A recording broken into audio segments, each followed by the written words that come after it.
दोस्तों, मैं फ़ज़ल हुसैन अपने चैनल में आपका इस्तकबाल करता हूं। आज मैं आपके सामने पेश कर रहा हूं यूपी बोर्ड हाई स्कूल की जो परीक्षा हो रही है, इसके मैथ पोर्शन का सोल्यूशन, मैथ्स पेपर का सोल्यूशन लेकर आपके सामने हाजिर हूं। ये 2023 ये हुआ है 21 फरवरी 2023 में, और ये पेपर कोड 822 DX।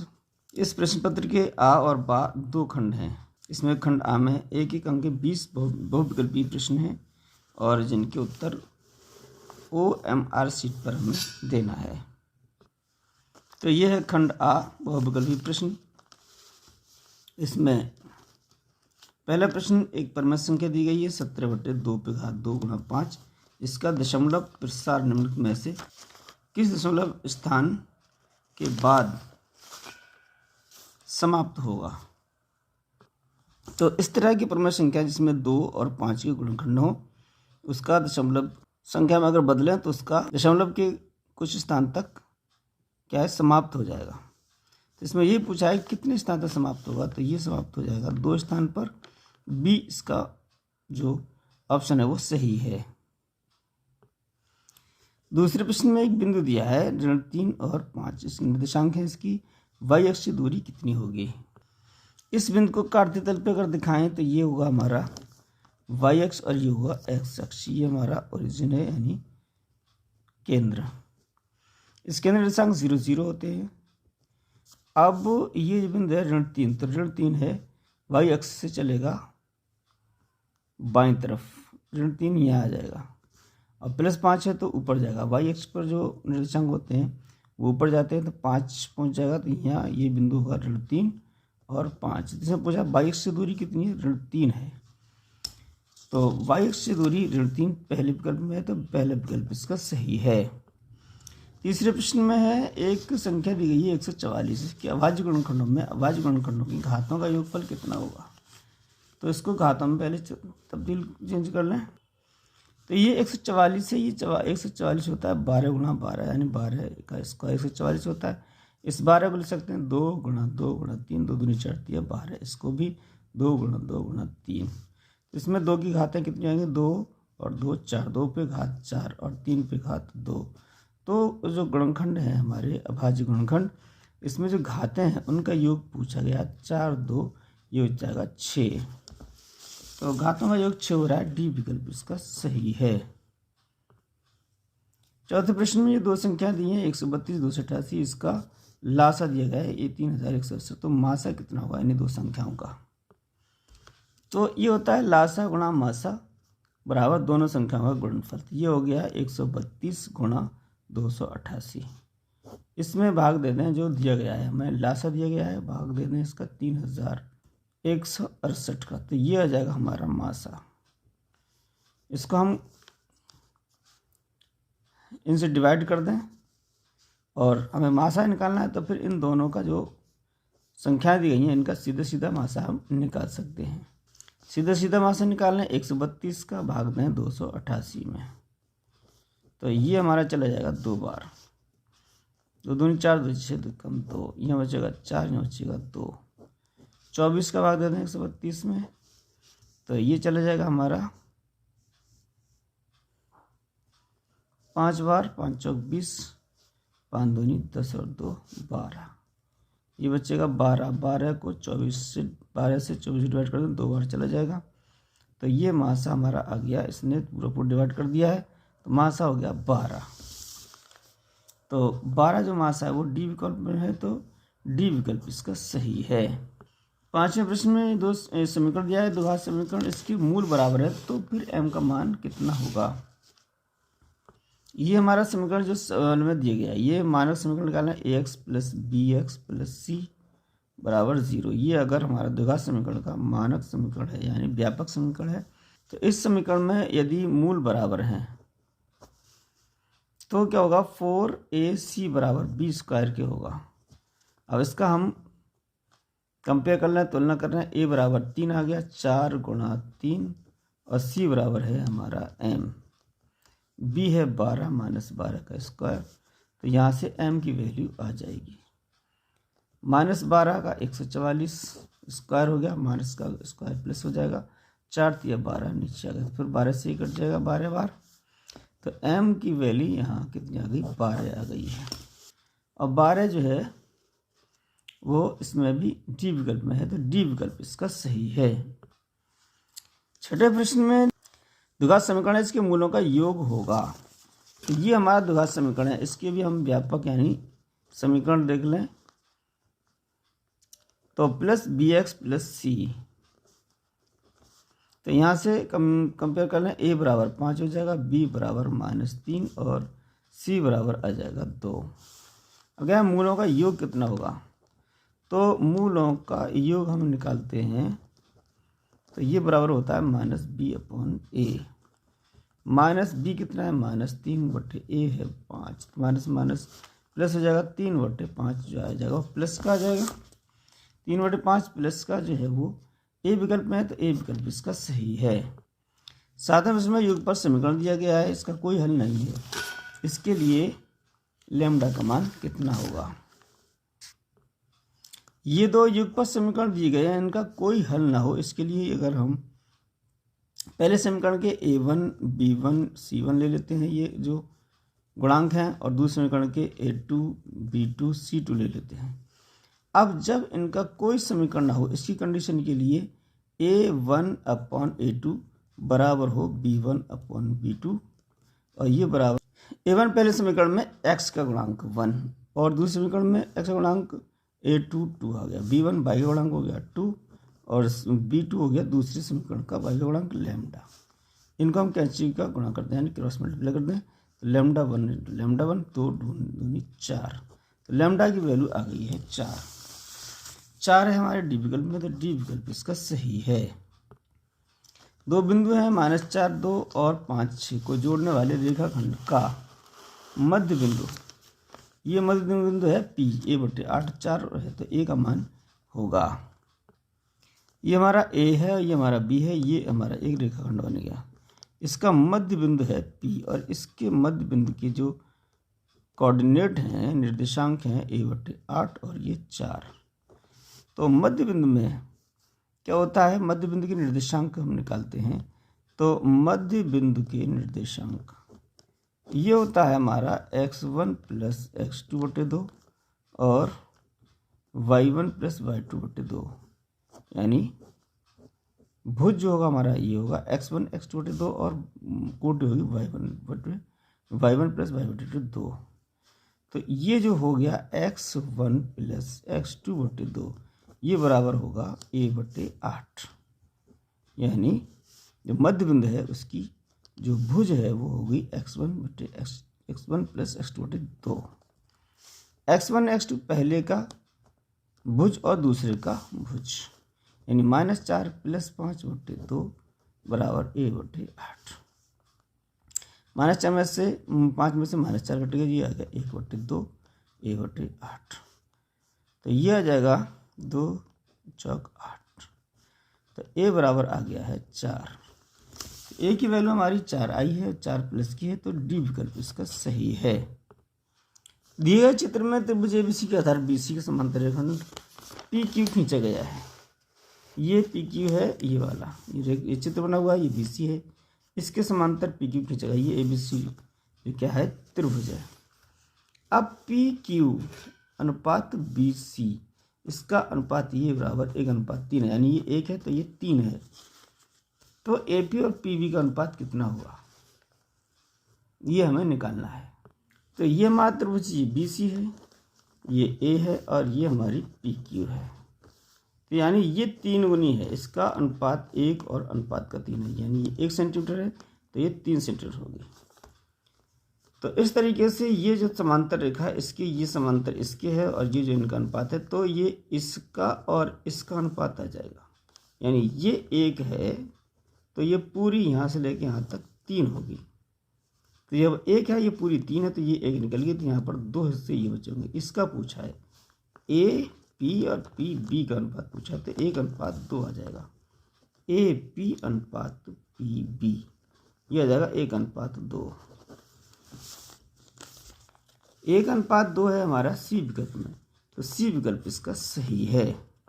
10वां प्रश्न दिया त्रिभुज ABC में AB जो है वो 6√3 AC 12 और BC 6 सेमी तो बी कोण की माप होगी। तो ये माप दी गई है, ए बी 6√3 और ए सी 12 और बी सी जो है वो 6 सेंटीमीटर है। तो अब इसमें देखें, इसका 6√3 का स्क्वायर प्लस 6 का स्क्वायर बराबर है 12 का स्क्वायर। ये बात सत्य है या नहीं है? तो इसका वर्ग करेंगे 6 6 36, ये 3 हो जाएगा, रूट हट जाएगा इसका 36, तो यह हो जाएगा 108 और ये होगा 6 6 36।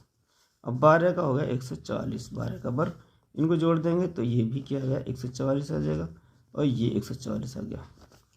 तो यहाँ से दिख रहा है कि बड़ी भुजा ए सी हमारी का वर्ग शेष दो भुजाओं वर्गों के योगफल के बराबर है। तो इसका मतलब है ए बी सी जो होगा वो समकोण त्रिभुज होगा। तो ये होगा हमारा त्रिभुज, ए सी हमारी 12 है, तो ये सबसे बड़ी भुजा, इसका वर्ग इसके और इसके वर्ग को योग के बराबर है। तो ये हो गया बी कोण, तो ये होगा हमारा 90 डिग्री। तो जो बी कोण होगा, जो बी कोण की माप पूछी गई है, तो ये आया 90 डिग्री, 90 डिग्री है दूसरे विकल्प में, तो बी विकल्प इसका सही है। दो समरूप त्रिभुजों के क्षेत्रफल का अनुपात 16:25 है, की संगत भुजाओं का अनुपात क्या होगा? तो ये दो समरूप त्रिभुज हैं, उन समरूप त्रिभुजों का पहले समरूप त्रिभुज का क्षेत्रफल बटे दूसरे समरूप त्रिभुज का क्षेत्रफल, इनका जो अनुपात होगा वो भुजा संगत भुजाओं के स्क्वायर के बराबर होगा। तो क्षेत्रफल दिया गया है 25, कितना है 16, यह है 16/25 और ये हो गई संगत भुजाएं, भुजा पहले की और भुजा दूसरे की, इनका स्क्वायर। अब इस स्क्वायर को हटाने के लिए इसमें रूट लेना पड़ेगा। तो भुजाओं का जो अनुपात होगा, संगत भुजाओं का अनुपात भुजा, ये आ जाएगा, इसका वर्गमूल लेंगे 4:5, 4 का 16 का वर्गमूल 4 और 25 वर्गमूल कितना आ जाएगा 5। तो ये आ जाएंगे संगत भुजाओं के अनुपात 4:5, 4:5 हमारा है बी विकल्प में, बी विकल्प इसका सही है। यह है 12वां प्रश्न। ए बी 3 दी गई है, ये 3 है, ए सी 6 है और बी डी 2 है और सी डी 4। तो कोण बी ए डी और सी, ये है हमारा सी ए डी, इन कोणों का अनुपात कितना होगा? तो हम देख रहे हैं ये कोण, ये भुजा, इसकी भुजा दुगनी है, इसकी इससे ये दुगनी है, तो भुजाओं का जो दुगनी है तो फिर कोण भी इससे दुगने होंगे। इसका मतलब कोणों का जो अनुपात होगा 2:4 होगा और 2:4 ये हमारा दिया गया पहले विकल्प में, और इसको शॉर्ट में लेते तो 1:2 हो जाता है। 1:2 किसी में इसमें दिया नहीं है, तो ए विकल्प इसका सही होगा। 13वां प्रश्न sin 31/sin 59 का मान होगा। तो ये sin 31 है और नीचे है cos 59, तो इसको 90 के माइनस में ले लेंगे, तो ये हो जाएगा sin 31 degree upon cos 90 minus 31। अब sin 90 minus theta, cos 90 minus theta sin theta होता है, तो sin 31 तो ऊपर है ही है और नीचे भी sin 31 हो गया है। sin 31 कट जाएगा, ये आ जाएगा 1। इसका आंसर कितना हो जाएगा? 1 के बराबर हो जाएगा। तो सी विकल्प इसका सही है। चित्र दिया गया है, ओ बिंदु से ए पी देखने पर अनुमान कोण, यहाँ से हम ओ को देखना है ए से और पी से, तो ओ और पी से, ए और पी से ओ को देखने पर ये जो अवनमन कोण बनेगा वो कितना होगा? तो पी से देखने पर अवनमन कोण 60 बन रहा है, ये तो हमारा दिया गया है, और 60 जो है वो सी विकल्प में है, तो ये तो और किसी में है भी नहीं, तो हमारा आंसर सी ही होगा। और अगर ए से देख लें तो यहाँ पर ये कोण हमारा 90 डिग्री है और ये पूरा है 45, तो ये भी हमारा 45 होगा। तो ए से देखने पर जो ऊपर बनेगा अवनमन कोण वो 45 होगा और पी से देखने बनेगा तो वो 60 होगा। तो 45 60 ये है हमारे तीसरे विकल्प में, सी विकल्प इसका सही है। 15वां प्रश्न, एक वृत्त का परिधि और क्षेत्रफल संख्यात्मक रूप से क्या है समान है, तो वृत्त की त्रिज्या हमें निकालनी है, त्रिज्या कितनी होगी? तो संख्यात्मक मान क्या है? समान है किसकी? परिधि और क्षेत्रफल के। तो हम इसमें फॉर्मूला अगर लगा दें संख्यात्मक मान का तो 2πr ये हो गया हमारा परिधि, और ये है हमारा क्षेत्रफल। ये क्या है, समान है परिधि और क्षेत्रफल। तो 2πr ये बराबर होगा πr²। ये क्षेत्रफल, वृत्त का क्षेत्रफल और वृत्त की परिधि सूत्र लगा लिया है। r से स्क्वायर हट जाएगा, पाई से पाई कट गया 2, ये आ गया r। तो जो त्रिज्या आएगी आगे वो है 2 मात्रक। तो 2 मात्रक हमारा है ए विकल्प में, तो ए विकल्प इसका सही है। एक ठोस धातु की घनाभ की जिसकी विमाएँ 9 ऊंचाई, लंबाई, चौड़ाई, ऊंचाई, ये हमारा 9, 8, 2, इसको पिघलाकर 2 मीटर कोर के घन बनाए गए हैं। तो इस प्रकार बने घनों की संख्या कितनी होगी। तो ये हमारा फार्मूला है, घनों की संख्या निकालना है। तो जिस घनाभ को पिघलाकर घन बनाए गए हैं उसका आयतन, और एक घन जितने कोर की आयतन घन बन रहा है उसका आयतन 1 का भाग दे देंगे। तो घनाभ क्या है, इसकी लंबाई है 9, घनाभ का आयतन लंबाई गुणा चौड़ाई गुणा ऊंचाई, और एक घन की भुजा क्या है जिससे बना जा रहा है वो 2 है। तो 2 का क्या होता है, भुजा गुणा भुजा गुणा भुजा, ये हो गया एक घन का आयतन। इससे 2 से ये 2 कट गया है, 2 चौक 8 और 2 दूनी 4, ये आ जाएगा 9 गुणा 2 यानी 9 दूनी 18, 18 घन बनेंगे इससे। तो 18 हमारा ए विकल्प में, तो ए विकल्प इसका सही है। तो ये सारणी दी गई है बरअंतराल और बारंबारता की। ये बरअंतराल है 0 से 10, 10 से 20, 20 से 30, 30 से 40, 40 से 50। ये बारंबारता है 4, 5, 6, 8, 4 और 1। तो इसका हमें निकालना है माध्य। इसका माध्य कैसे निकालते हैं, तो ये हम सारणी बना देंगे, इसका हम मध्यमान निकाल लेंगे 10, और इनको दोनों को निम्न सीमा उच्च सीमा को जोड़ के 2 का भाग कर दें तो मध्यमान आ जाता है 10, और 0 10 ही रहेगा, 10 का आधा 5 हो जाएगा। 10, 20, 30, 30 के आधे 15 हो जाएगा। ऐसे ही 50 के आधे 25 हो जाएगा, और ये 70 के आधे 35, और ये 90 के आधे 45।